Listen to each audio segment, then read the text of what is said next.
Olá, hoje a nossa conversa vai focar no capítulo 10 do primeiro livro de Samuel. Isso, um capítulo chave mesmo, que marca a ascensão de Saul. Exato. A gente vai explorar a unção que começa meio secreta, né? Os sinais divinos, a apresentação pública dele como o primeiro rei de Israel. Tem bastante coisa acontecendo ali. É uma narrativa bem densa, cheia de detalhes. Começa de um jeito bem íntimo, né?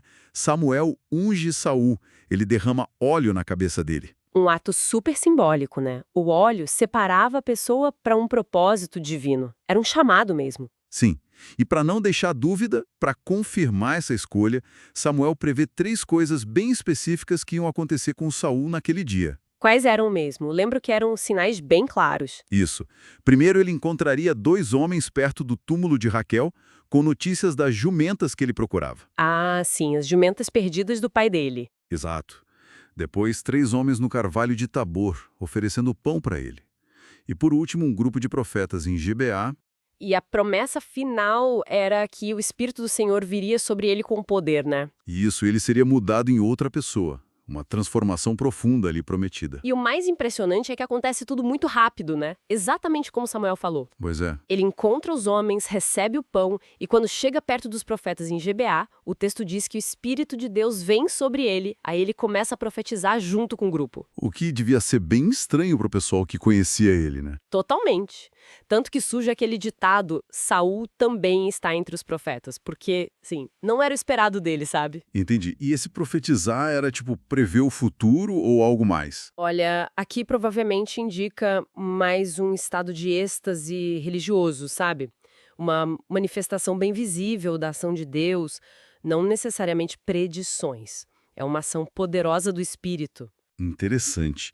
E mesmo depois dessa experiência toda, ele guarda para si, né? Não conta para o tio sobre a conversa do reinado.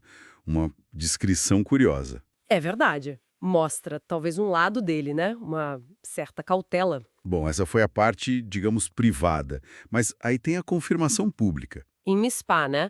Samuel reúne todo o povo. Isso. E antes de revelar o rei, ele dá um recado de Deus. Um recado um pouco duro, na verdade. Uhum. Relembrando que ao pedirem um rei, eles estavam meio que rejeitando Deus como líder direto, né? Exatamente. Mas, mesmo assim, Deus atende o pedido. E aí vem o sorteio. Um método comum na época para entender a vontade divina, né? Para tirar a decisão da mão dos homens. Sim. O sorteio aponta primeiro para a tribo de Benjamim, depois para o clã de Maltri, dentro de Benjamim. E finalmente. Saul, filho de Quis. Só que, cadê o Saul? Ele some. Pois é, o escolhido não tá lá. O pessoal fica sem saber o que fazer. Aí precisam consultar Deus de novo, né? Exato. E Deus revela, sim, ele se escondeu entre a bagagem. Olha que coisa. Escondido na bagagem. Isso é inesperado, para dizer o mínimo. Totalmente. Contrasta demais com a descrição física dele, né? O texto fala que ele era o mais alto de todos, ombros e cabeça acima do povo. Um homem imponente, fisicamente falando, mas hesitando em assumir. Talvez humildade, medo, quem sabe. É, fica essa questão. Mas quando finalmente acham ele e o trazem para frente do povo, a presença dele impressiona. Aí Samuel o apresenta. Vejam o homem que o Senhor escolheu. Não há ninguém como ele em todo o povo. E a reação inicial da maioria é positiva, né? O povo aclama, viva o rei. Sim, um momento de entusiasmo. Para formalizar tudo, Samuel explica as leis do reino, os direitos, deveres do rei, do povo. Deixa tudo registrado em um livro, né? Coloca diante do Senhor, estabelece uma base legal para a monarquia que está começando ali. Exato. Mas essa unidade não dura muito. Não mesmo. Saul volta para casa, em Gibeá, e vai acompanhado por uns homens de valor que o texto diz que Deus tocou o coração deles. Um apoio inicial importante. Mas logo em seguida, Surge a oposição. Alguns homens chamados de filhos de Belial, uma expressão forte, tipo gente inútil, rebelde. gente do contra. Isso. Eles desprezam Saul abertamente, questionam como é que esse aí vai nos salvar e se recusam a trazer presentes. Que era um gesto de reconhecimento de lealdade ao novo rei, né? Exatamente, uma afronta direta. E a reação de Saul? Como ele lida com isso? Silêncio. O texto diz que ele se fez de surdo. Não reage à provocação, pelo menos não naquele momento. O que já mostra a complexidade da situação desde o início, né? A escolha de vino, os sinais, a aclamação, mas também a hesitação do próprio Saul e essa divisão, essa dissidência imediata. Perfeito. É um retrato muito humano, muito real, do começo de um reinado, mesmo sendo estabelecido por Deus.